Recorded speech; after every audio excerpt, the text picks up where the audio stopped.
work with them? How can we make big impact? It comes with a big heart. And it was just absolutely unbelievable call. I think, again, we're meant to do big things, and they have a need for more housing. They need more housing. They need. He also said 50% of the kids are from the New York area, but 40% come from down south. And there's an individual that's helping these kids with bus tickets to get here because within 48 hours or 72 hours, they're selling their bodies for a bus ticket. So he literally gets them the bus tickets and gets them here. They're expanding their educational facility from 10,000 square feet to 31,000 square feet to help with vocational training.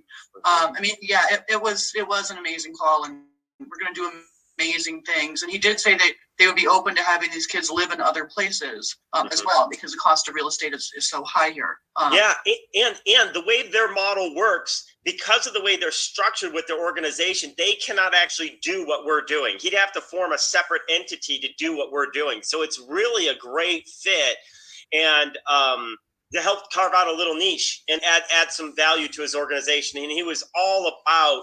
He's been with them for 12 years. I think he's been the president for at least 4 years, I think, if I'm not mistaken, 3 years. So here's a guy who absolutely, he has an 8-year-old, I think, of his own, and he's passionate about kids and can't imagine kids being forced to live on. You know what I loved about it? This is what I love, and Michael would love this too if he can hear me. They told him he's got to remove all the cots and he can't let kids sleep there anymore, and he refused to do it. He's the only organization in that area that said, I'm not complying. Let's find another way to solve this. Let's find another way to do it. Why did they ask them to do that? Or why did they have to remove the cots and all that? Well, because it's not zoned for it. It's not zoned. This is my whole problem with this. That's, people are making these laws about zoning on this land. At the end of the day, neither is a sidewalk. Right, neither is a sidewalk. Exactly. So that's a very good point. That's another counterpoint. But I think mine is this. This is all God's land. And what would God's law be on this? It's like, no, we don't throw people out on the streets. We don't have them sleep in the cold. We open up our doors and let them in. If you look at, I've got my sheepdog goats thing right here next to me. Matthew 25:31-46 says, those of you that provided me a place to that housed me when I had nowhere to sleep, you're in the kingdom of heaven. Those that you didn't aren't. Plain and simple. It's very clear. We open our doors to help those in need. So these politicians that get these egos and create these rules thinking they're bettering the community, they're doing it at the disservice to individuals. And it's just, it's insanity. So either way, I love his stance. I love his positioning. It was that call just totally moved me, Denise. Like, I had goosebumps along that call when we saw some of the things that were happening there. I can't even describe it, guys, but I had 3 absolutely amazing calls yesterday. 2 of them were just such signs of this igniting the kingdom of God mission, that there's so much more people coming in our lives for a bigger purpose than even just, picking up some real estate. That's not what this is about. It's about making impact. And to be honest, I was telling Michael this morning, and he shared a great article with me. I might share it out to the group. It was an article that was in an Entrepreneur magazine. It was on entrepreneur.com, and it was all about the Airbnb bust, basically, something along those lines. And I read it end to end, from start to finish, and it basically repeated what I had shared with you guys a few months ago when I watched the Air DNA reports, the Vacant earnings reports, and what they shared, the shareholder meetings, and the market's shifting, but it's actually can be good. I mean, there's a good and a bad to it. Obviously we could get into areas and they start enforcing laws, but the positive to that is that with regulations and licensing, it actually solves the problem of the oversupply, right? I mean, that's one way to look at it. We've been talking about that, although in San Diego, right? Like, there's only 3,500 licenses now. So that's actually going to be huge for us because we have a license. I'm not saying I think all the licensing is right and fair. That's not what I'm saying, but I am saying it can work in our favor. But you have to realize, and they reiterated this, supply is going up faster than demand. And when that happens, it creates a business risk, right? It creates a business risk. So we got to be careful in the short-term rental, but that does not make me want to get away from it. In fact, it just makes me want to shift a little bit how we do it and do it better, do it different, and protect ourselves from a business model perspective, which is why we have the profit performance model, which I think I talked about on one of these training calls in the past. I don't remember, but I might go back into that on another upcoming training on a Wednesday night. But my point is this: even though the market's shifting, even though that we're going to see it's going to get harder in some areas might get easier. In other areas, it's going to get harder to be successful with short-term rental. It's overcrowded. Everybody's jumped into the boom, and as a result, you get oversupplied. That's a problem in any market. What I was telling Michael this morning, you guys remember, I have a pretty, let's just say I have a strong economics background. I'll just leave it at that. I don't want to, overclaim where I'm at, but I spent a lot of time studying and building out models to predict consumer behavior. But economically speaking, look at this fact. Just consider it. Doesn't mean I'm right, but look at this fact. Interest rates are at a high, which impacts people's credit cards too, right? Mm-hmm. So that makes a challenge for people. Inflation is at a ridiculously high rate. People can barely afford to buy eggs now. They're like $5, $6, $7, whatever it is for eggs. Some places maybe even higher. Economically, people are going to be struggling. As people make those decisions and you begin to get into recessionary periods, and some people try to argue it's not.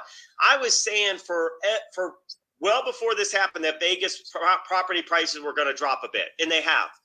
And there were people, maybe even in my network, that maybe weren't as aligned with me, but now they've come this way and admitted it because the facts show it, right? I'm telling you, we're going to be in a slight recessionary period, hopefully not massive, right? But we are going to see recession. In those periods, people don't travel as much. If they are traveling, they're trying to save money, right? So pricing is going to become important, right? And people will make trade-offs, and they'd rather go on a trip and have to do it a little bit less costly and maybe not have all the luxuries. So you got to be aware of that. So that's gonna take place. But with all that said, I want to expand our short-term rental management side. I want to take on more short-term rentals and control them and be the leaders in the space. We're going to have some properties that win and some that lose, but as a whole, I want to have overall winners. And then that creates jobs for our Beyond Living homes too, right? Between management of them, taking care of the properties, doing the inspections, all of that. So this, as I said, it's not avoiding it per se. You might avoid certain areas, though. My analogy to Michael was this. You learn in Chicago the areas that you want to drive a little faster through, right? The areas where you want to roll up your windows and lock the doors. And in some cases, you actually don't stop at red lights, right? And in some areas, you just don't enter altogether, right? So you just got to be aware of your surroundings. Doesn't mean you don't travel there anymore. You just travel differently and with an awareness. So having other outs, having other ways that we can solve a problem if the market shifts is going to become so important. That's why Beyond Living, I think, is so important for owners to realize. So even Aldo, as we talk about working with these short-term rental hosts, and we say, look, here's the great news when you partner with us. I love short-term rental in your market. Otherwise, I wouldn't be reaching out to you right now, right? But it can change anywhere if you look at the stats. But the great news is when you partner with us, we have other models that we could convert this into. That's another USP to win over Vacasa and Evolve and whatever other local management companies there, right? We give them out. Big time. Yeah. Big time. Those companies are they're doing the very bare minimum. Right. And maybe not even that in some cases, right? Yeah. So exactly. So we have a winning edge. So when we have that winning edge, again, there's going to be, I don't think short-term rental is disappearing. I just think it's going to shift like anything. You know, it's so funny. I was also sharing this story with Michael today. We do this Turo stuff here in Vegas, and I dropped off the van the other night, and I met the guests that were picking it up. And they were a family from Seattle, and they came out. They had like 6 of them, I want to say. They needed the van because they needed enough seats. I know that. There was more than 4. And I look. And I'm like, you guys have any luggage? No, we flew Spirit. The only one that had luggage, and it was only the size of a backpack. They had like a 2 or 3-year-old that dragged one of those little tiny baby little. Everyone else had a backpack. Like even the parents, like everyone had their backpack strapped on. Because as you guys know, Spirit Airlines, right? You pay for your seat, You pay to put a bag up above. You pay to have use the restroom. I don't know, whatever. So the point is, they were, and by the way, they booked my van, which was the least expensive of the group. I still charge the same daily rate as everyone else, but my delivery fee is cheap because I'm right next to the airport. It doesn't bother me. I don't care. It takes me 15 minutes and I can, I'm at the airport in 8 minutes actually. So it's not very far. It's easy. It's super simple. This is my gift back to Beyond Living. Drop that off. But they're going to be cost conscious is where I'm going. Does that make sense? So we've got to be aware of that. People are going to start becoming more cost conscious. And so that's going to impact everything. Turos impact short-term rentals, impact how much people eat out. All of that is going to be impacted as people's budgets start catching up and people start realizing that with inflation and interest rates rising and their credit cards therefore going up and everything, that they have less money to spend. They've got to find a place of where they're going to save. So anyway, that was. Well, here's what's true as well, Keith, is that as people start clicking, as they often do, these Spirit Airlines, as much as we like to make fun of them, they've got a smart model because their airplanes are always full. Because people now, they'll always click on, they have no sense of loyalty at all. They'll click on Spirit because it's $10 cheaper. Yep. So if we end up as short-term rental hosts doing the same thing, we have to consider that there's a whole lot. We could lower our prices, but have other revenue streams. Rental of e-bikes, rental of cars. These people that you just described, they're coming to Vegas. Here's what we know about them. They're going to spend money that's outside of your van and the place that they're staying. They're going to eat. They're going to, they got a family. They're going to be spending money. So why not be the ones that they spend money on? Offer up stuff in Vegas that, tickets to theaters. Like there's a whole lot of things that you can involve. And my luxury properties, I've used Your Welcome, which is the tablet, which automatically builds in all of the most popular things that tourists like to purchase, and they can purchase it right on the tablet right there, and you immediately get a commission for it. Yeah. So we could make up their lost revenue if we're having to compete on price by generating other forms of income.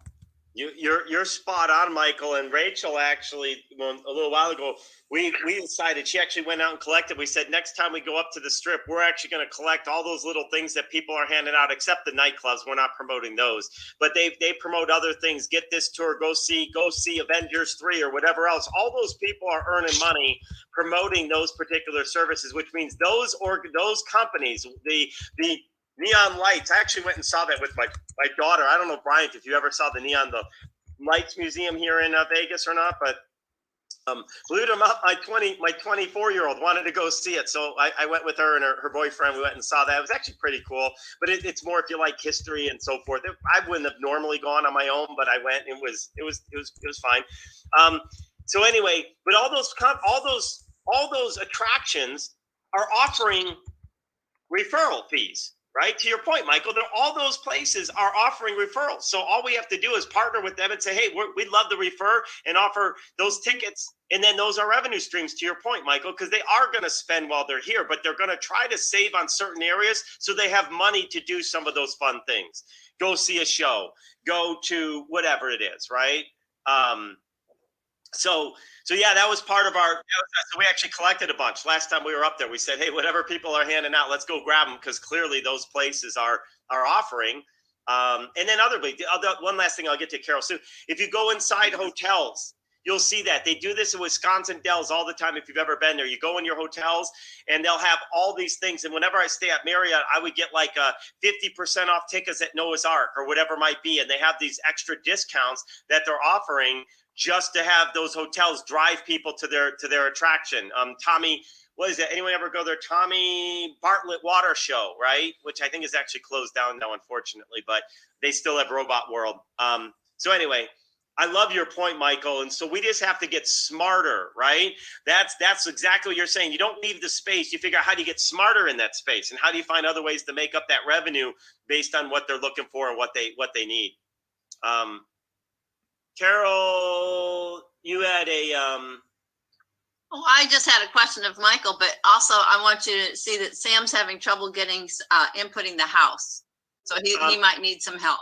I would use the PC. I would just use I would use Google Chrome as the supported browser in general. Okay. In general, if you're inputting homes, unless you're using the mobile app on the data lead entry, that's one thing that should work fine on any phone. But if you're trying to manage the whole CRM and all that other stuff, you should be on a laptop, computer, or or even an iPad. I know those tend to work fine, but maybe if you're on a phone or something, you'd have to describe more of the problem. You can always reach out to our support team and they can guide you. But the best thing is start with a PC and see if that works for you. Yeah, I'll put so it. my question. I'll do the go PC. ahead, sorry. It's okay. I'll do the PC. It's easier to do that Perfect. way. Thank you. So my question is, Michael, are you actually flying a plane right now? I'm on the ground right now, but getting ready to. Oh, and what airlines do you work for? Work for a chartered company called Atlas Air Worldwide. Cool. So can you come to Belize? We go. We normally restrict our flying. We try to stay south of the North Pole and north of the South Pole. Other than that, we won't do anything else in the world. So that sounds Belize. Yeah, we go everywhere. I've been to And is 89 it a countries small so enough far. plane to come into a little bitty airplane airstrip that you can't even have a little jet? It's a 747, so the answer. Oh, that's right. It's a 747. Okay. Well, I'll meet the plane in Belize City. Okay. Other questions, comments? Elite team members, if you haven't written it down yet, remember Tuesday at 11 is our elite team call. We're gonna go over the revocable option contracts. I want you guys to be able to just knock those out for people left and right. I'd love to get hundreds of those out on a regular basis. And then, of course, we're going to talk about assigning team members to you directly, so we can, as more and more people come in. JD, I never got an answer unless it's in the chat who that is, but yes, JD. Hi, I'm sorry. This is Jennifer, and Jennifer, I'm okay, very that's new. what I guessed. I did get it right. I'm very new to the program. How are you today? Good, welcome. As a new member, we want to welcome you. We're excited to have you part of this. Thank you. I was invited, or the program was explained to me by Jackie Boykin. I'm sorry, no S. Well, so great, I that's actually, awesome. Jackie. yeah, I actually have 2 properties that I would like to participate in the Beyond Living program. Wow. One is pretty much ready. I do want to switch out the windows because the windows are original to the house.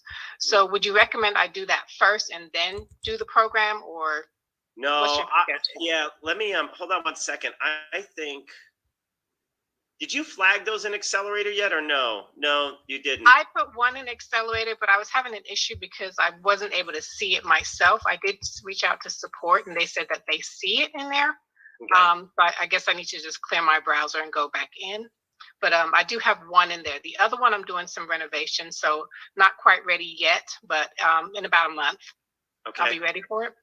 Awesome. So here's my general speaking. If the work could, well, let me ask you, it varies. Let me give you my perspective.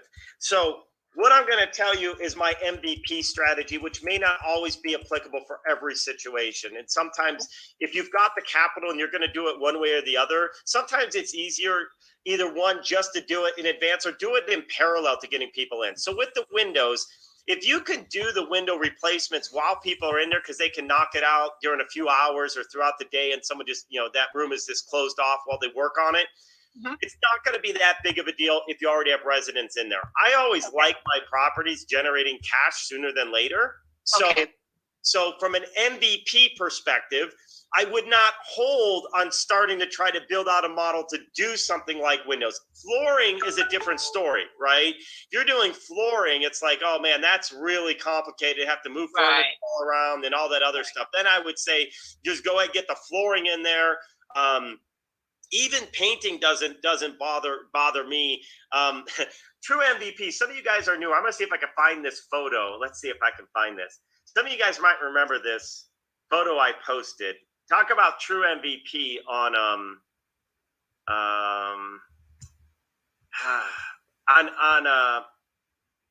yeah, I don't see it. I shared this with you guys when I was renovating this one property that we have in Aurora. it was under construction. We did a complete reno. We had all the furniture lined up in boxes in the center of the living room, right? I actually put the property on Airbnb with no furniture, and it just showed the box and said, it was empty. The whole place was empty. And maybe I actually do have it. And the crazy thing was this was in October. And it was in October. And when I put it up, it had nothing in there. And we ended up getting a booking, an $8,000 booking before we finished the renovation and could actually furnish it. And my point of that story is there was no furniture. It's like it's the only property on Airbnb where it literally, oh yeah, here we go. I think I found it. Quick upload. Let's see if this is it. Oh yeah, here we are. These were my photos that got me an $8,000 booking. So I'm going to share my screen in 1 second. I'm going to open this.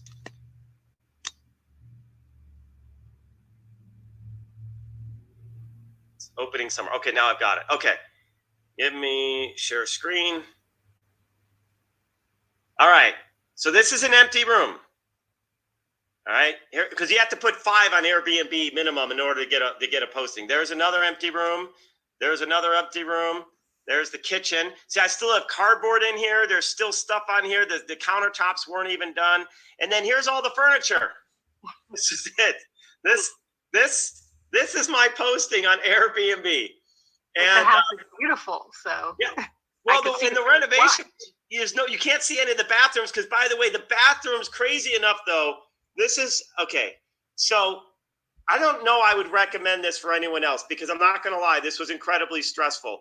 The night before our first guest, around 8 o'clock, the day before our first guests were set to check in, neither bathroom was yet fully functional. Okay.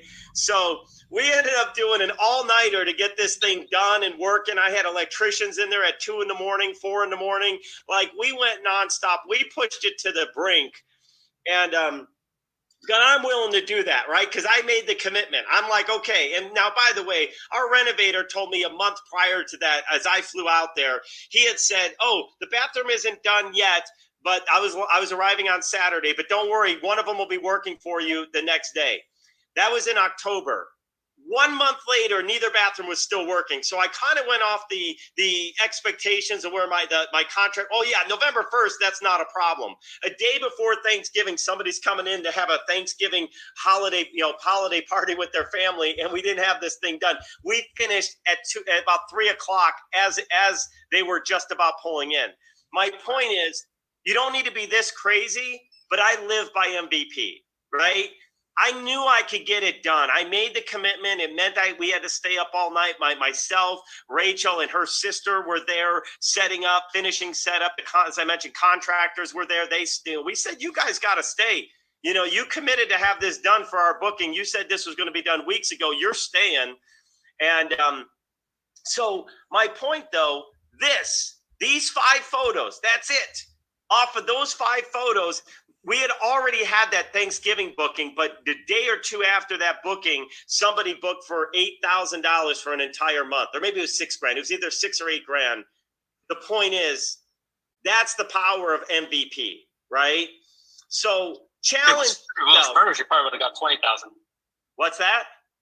If it was furnished, you probably would have got 20,000. Right, exactly. I imagine what I could have got if I actually really could show it. Now today it's set up and it shows great, and the property is a good property, but good looking property. But this you would not think you could get. So people oftentimes hesitate. So Jennifer, to my point is things like flooring.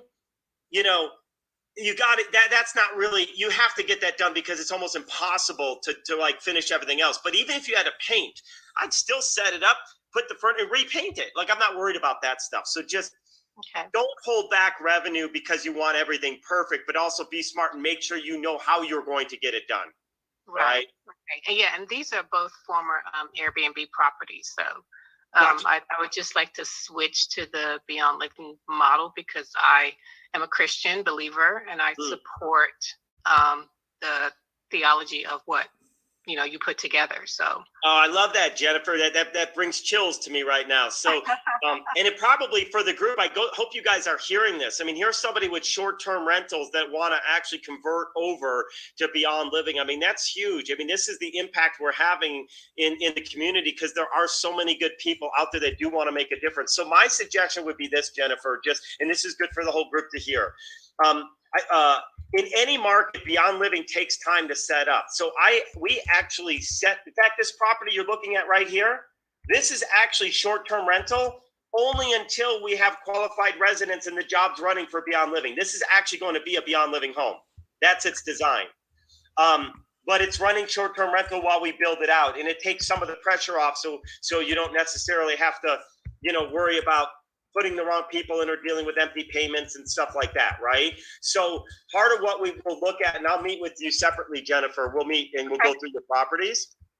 And we want to time it right and figure out what do we need to do to have Beyond Living running there so you don't go without income, especially if you've got payments on it.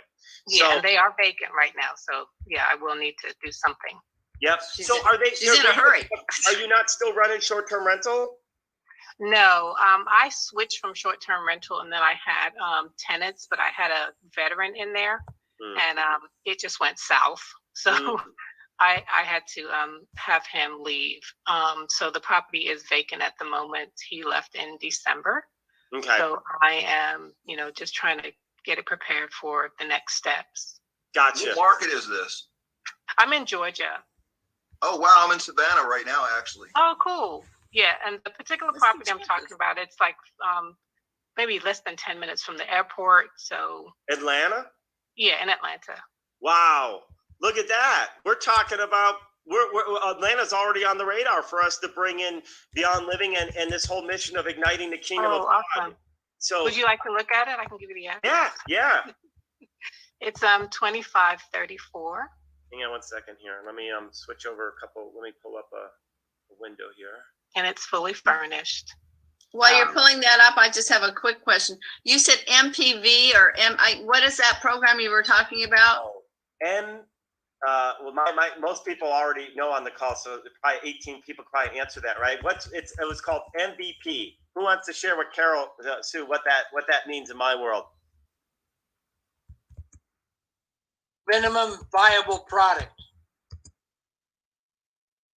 Minimum viable product. Thank you, Bryant. And it comes out of a book called The Lean Startup by Eric Ries, which actually has turned into a global movement for building businesses, by the way. This is not just some random, I did not make this up.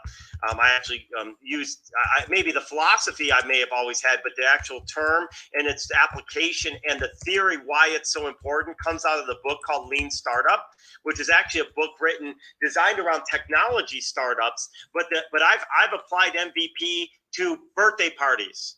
Wow. Let's break that down. You got a birthday party. You don't even need to have cake, to be honest with you, right? You just need to have some people to celebrate. That's what's really, you don't need streamers and balloons. Not that you can't have them, but you got to start figuring out what's the minimum viable. What's the purpose of the experience, right?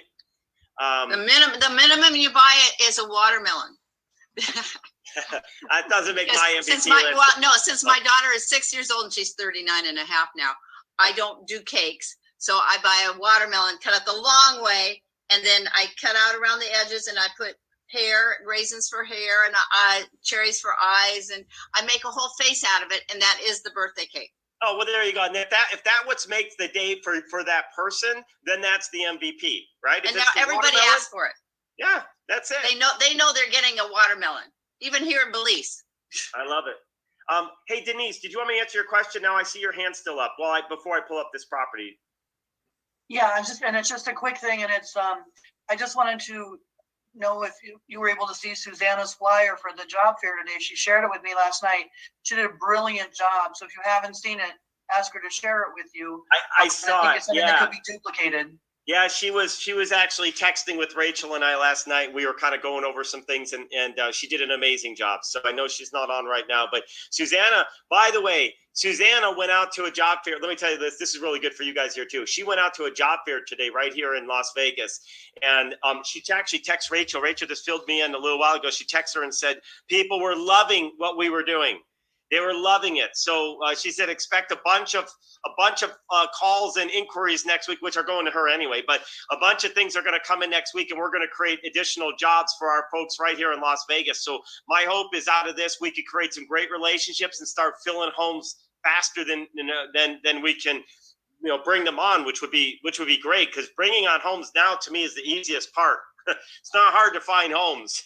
And in Vegas, it's going to get even easier when this short-term rental thing flushes itself out. But although that's good news for you too, we were looking at potentially, what that property, if you're still thinking about what we do there, we create enough jobs. The Sphere, which is right behind me, by the way, they're hiring 3,000 people for that Sphere. Wow. 3,000 people. So, we just approved someone yesterday for one of our Beyond Living homes. So we're just going to run a background check, and if it matches what he says, we've got another member coming into Beyond Living, and that came from one of the Salvation Army shelters. So, we're working with we've got some great connections, and it's just going to get even bigger and better. So anyway. Thank you for calling that out, though. And I totally forgot about the job fair. I wanted to bring that up too, Denise. So I'm glad you mentioned that. So that you're right, Denise. That flyer that she created, that concept of going out to job fairs, are things we could be doing in any area. So Jennifer, as we talk about how we take in Atlanta, Georgia, and activate Beyond Living to make impact and help with these homes, part of that process is us going out and helping build the relationships that feed us the right people, that help create the jobs, etc. So we'll plug you more into that as we continue forward. That would be wonderful. Thank you. Yep. And what's the address again? Am I sharing? I am sharing. What's the address? You're sharing. It's 2534 Romaine Way. Oh. That's it right there. Mm-hmm. No E. Isn't romaine lettuce with an E, or am I just making that up? I don't know. I don't know. Nobody knows. I don't think it has an E. No, I'm just curious. I just want to know how crazy I am now. Hang on. It's totally irrelevant, guys, to our call today. You guys are just going to learn some silly romaine. Yeah, see, there's you're right. Romaine lettuce. I start getting to a point in life when the words about start looking weird to me. Is that how you spell about? A-B-O-U-T? And I start thinking, man, what is going on? So I go through that sometimes. Yeah, it's totally. Thank you guys for saying I'm not alone in that. But I've been writing this all the time. I got a little word the other day. I was writing something. I was texting my daughter, whose name is Alyssa, and I paused. I said, is my daughter's name Alyssa? I call her Liz all the time, L-Y-S. So I just say Liz. And I was typing like, Alyssa, I'm like, is that her name? It's my oldest daughter. I'm like, wow. Why is this not looking right as I'm typing this? I'm like, it's weird. So anyway, all right. So is this the actual staging and the way it looks now? Yeah, that's my creation. I love staging. Nice. I love staging. Mm-hmm. I like the barn door over there too. That's cool. Thank you. And I just installed locks for the barn door. So.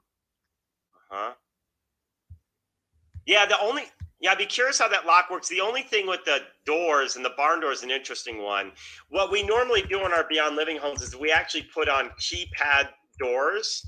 So maybe we can find a way to make that work, because we want to be able to change out codes. So in case people leave the home or whatever it is that, everything gets locked up, no one else can get in, stuff like that. But those are simple, small things. But yeah, I have keypads on all of my properties, so that's on the front door. And on the front door, but not on the bedroom doors. But you want them on the bedroom, okay? Yeah, we put them on there. We'll help you with all that stuff. But this is nicely done. Did you do this renovation work too? No. When I purchased the home, it had that done, but I put a lot of money into it to really fix it up. Yeah, I love these barn doors personally. I think they're cool. Nicely staged. I like the bath. See. By the way, guys, just so you guys know, look at that shower. Nicely done.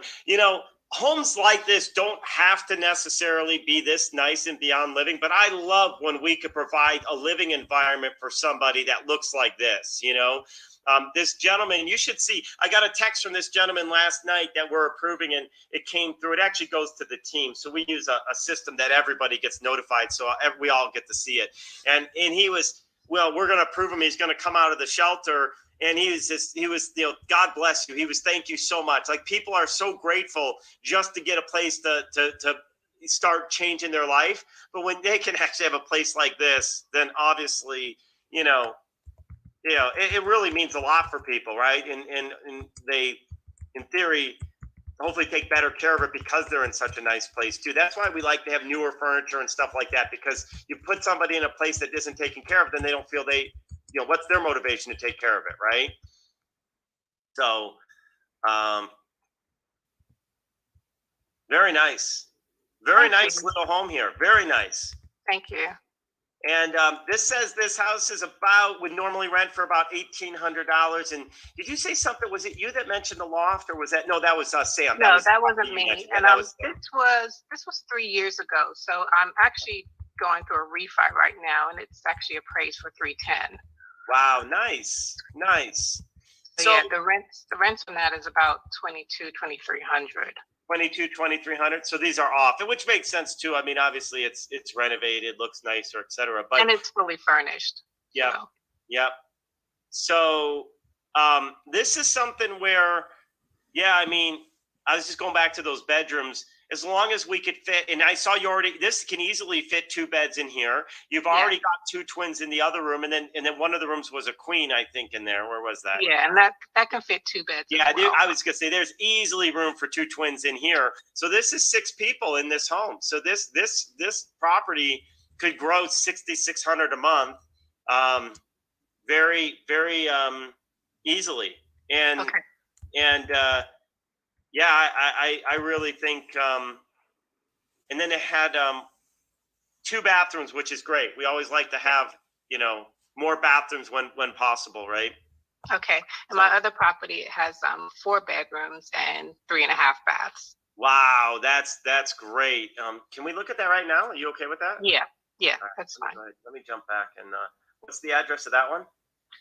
2265 What's 2265? Cobb, COBB, Creek Drive, the first one. Decatur, Georgia. There it is. Now on this one, there are no photos of the basement, the extra bedroom and bathroom. I gotcha. But this is that- staged as well. But that bedroom that's in the basement has a legal fire exit? Yes, it has an exit door to the backyard. Exit door. Okay, got it. Out of the room, right? Not just the basement? No, out of the room, and then it has a door to the garage. You can exit the garage as well. Cool. Awesome. Nice. Look at this. Beautiful. And you've already got the twins set up in there. Yeah, and this is the one I'm doing some renovations on. I had a tenant who flooded the basement, so. Oh, yeah, that's a problem. They never liked water in the basement. Yeah. So it's being. Is it a walkout basement then? Is that what I'm seeing? It is. Yeah. Oh, okay. So not even in English. It's a true walkout. That's cool. Yeah. There's your coded padlock. Awesome. Cute little house. Nice. This is my the first property I ever bought. I was 20, 22, 21. Huh. So that's my baby. Yeah. So now this one, you got 4 bedrooms. Depending on the sizes, you're talking anywhere from probably 6 to 8 people in there. Yeah. So again, 6,600 to 8,800 gross, which is enough to get you significantly over market rent. You probably, my guess is, instead of being around, what are you currently renting? This says 2,000, but maybe you were getting more. Right. So right now this is vacant. It will be advertised for like 2,500. Yeah.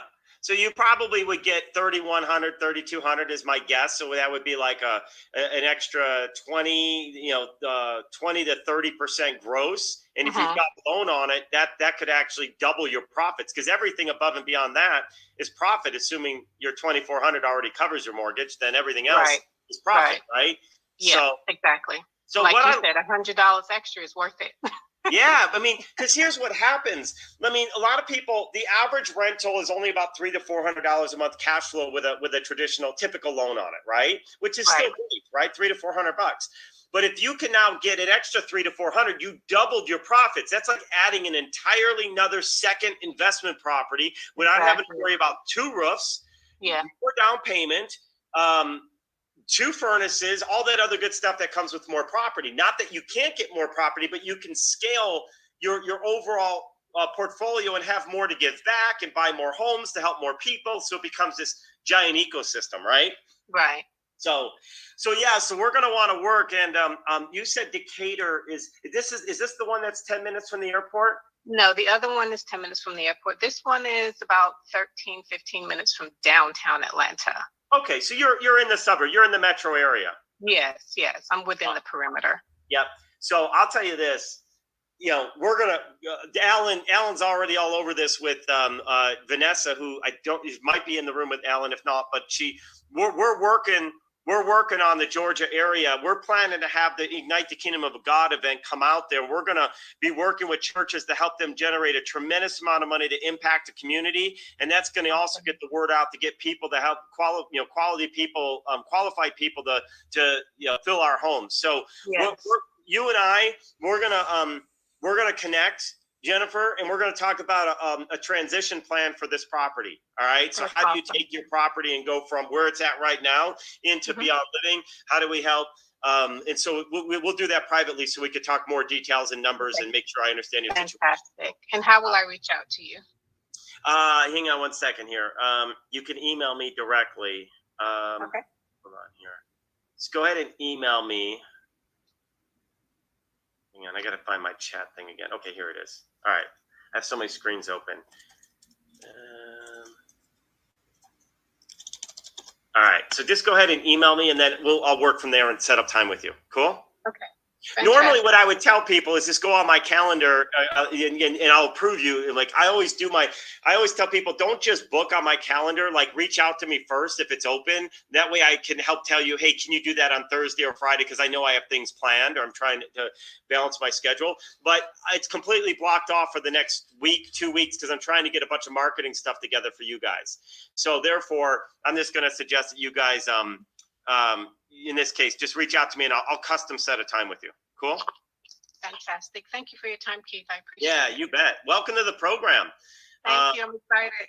Yeah, this is awesome, man. I mean, this is what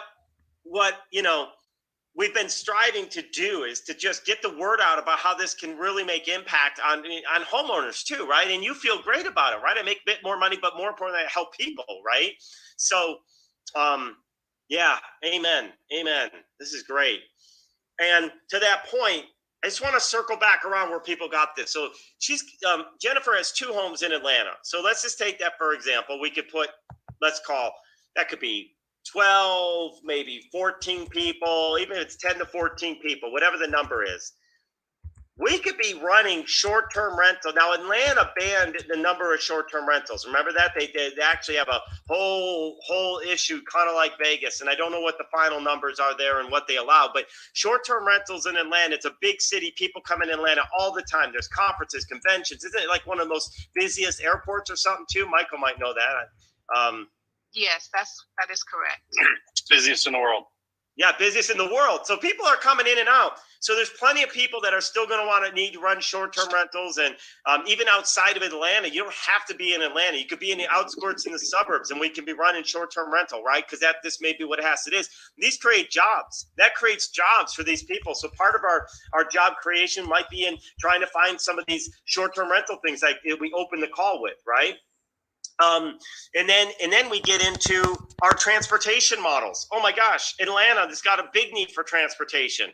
We get into businesses and courses and portals, which in Silveris, for those that are in Silveris tomorrow, I'm launching the courses and portals into Silveris. You guys can earn $100 on every single course and portal that goes in, and it's for life, meaning anytime that customer buys more, you keep earning, because they're going to want more than one course and portal. So it's not residual where it pays every month, but they'll keep adding. It's like anything. You order pizza not just once in your life. Normally, if you're like me, it might be weekly on pizza. But anyway, but those create jobs for our people, and they don't have to just be local in that area. So just amazing things happening. So Jennifer, thanks for sharing that on, and I hope the group. How many guys thought it was great to see real life properties like this? What we're able to do, and it's right here. I mean, even within the group. So my point of that is, those of you that are referring Next Gen, and a lot of you guys are in Silveris, half the call here today might actually be in Silveris. I don't know. We got a handful. realize the people you're sharing with might not just be to go out and find other homeowners. They may have properties themselves, like Jennifer, right? It's like, hey, you got to come learn about this. This is an opportunity for you to like expand your real estate.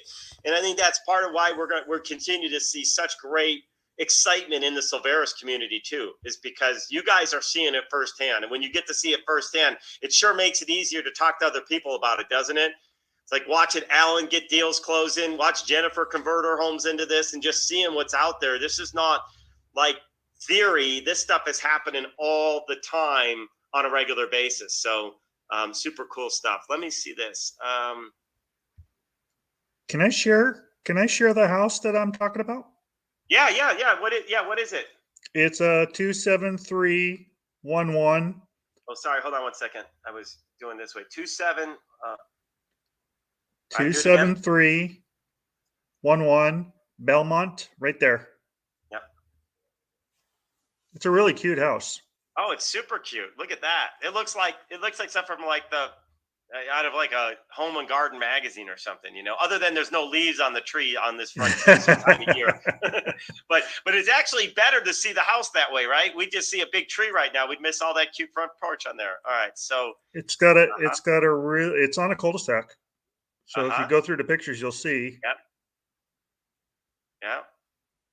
Nice drone footage there. Little snow on the mountains over there. It's kind of fun.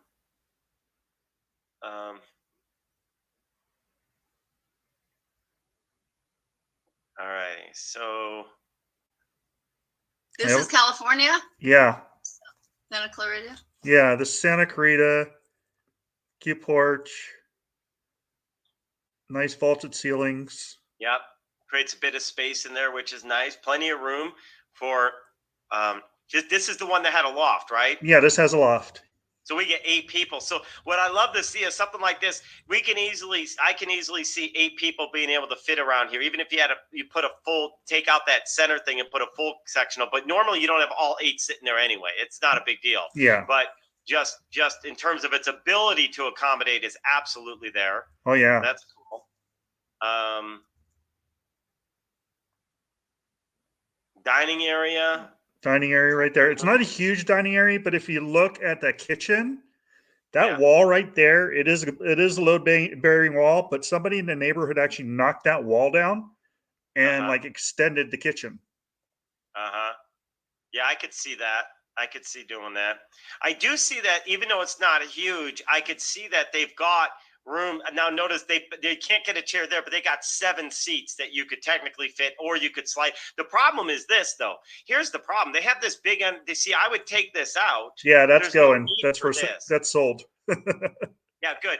I would take that out, because then you could actually slide this out and you could actually fit 8 chairs around this table. Oh yeah, easily. Yeah, that's taking up 24 inches. When you turn the table and make it you might be able the length of the room.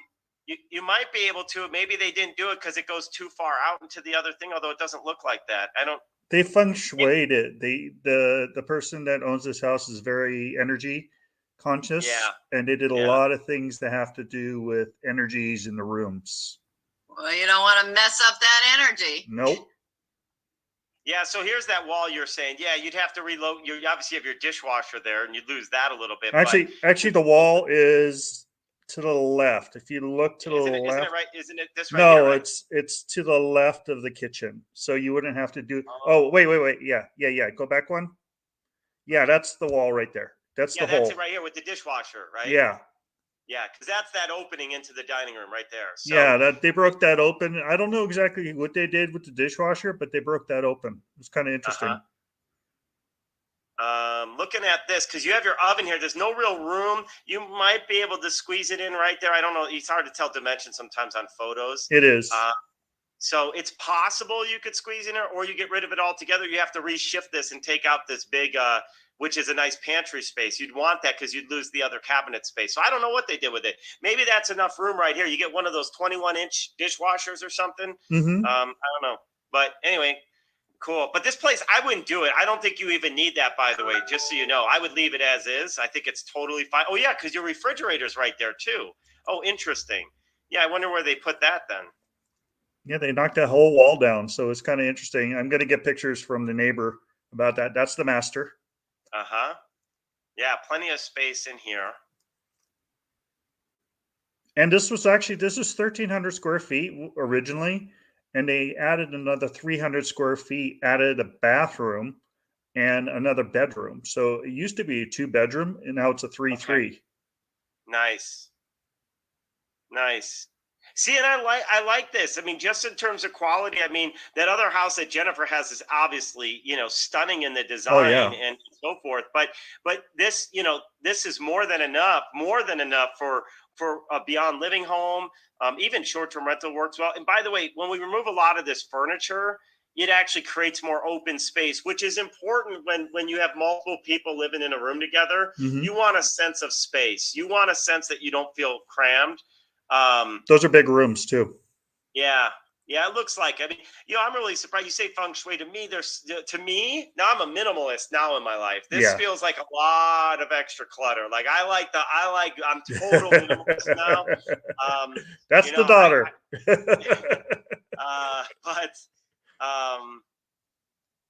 No, this is cool. I love the vaulted ceilings too. That, like you said, that creates that extra space, sense of space. It does. There's the loft. There's that loft you're describing. Yep. Lots of room, and I didn't have them take any pictures of the stairs, but if you put a door, you actually could put a door by the stairway and have a whole other room blocked off. Maybe somebody living up there that's taking care of the residents. Yep. Could be your house manager up top. Yep. Is this bathroom? Is this upstairs then? Yeah, that's loft. Yeah. It's a full bathroom upstairs. That's that door right here. Yep. No, that's great. Very cool. Cute little backyard. Yeah, it's a beautiful house. Lots of You got room. a hot tub back there? You could easily put a pool right there. That's true. Yeah. Instead of a pool, I would go hot tub, because a pool can actually be a negative in it's a lot of maintenance, a lot of expense. It costs a lot to heat the pool. But a hot tub, nice and easy. Little shed. Yep. The house is loved. It's a Cool. beautiful location. The cul-de-sac is like a wider cul-de-sac than a lot of them. I mean, it's the price itself. Yeah, I talked to her today about bringing the price down. Just because I'm seeing about 2% decline in prices across the country. So, and then I looked at the price per square footage on some other ones that were that have sold. And the rental in our area is crazy. They're getting our house.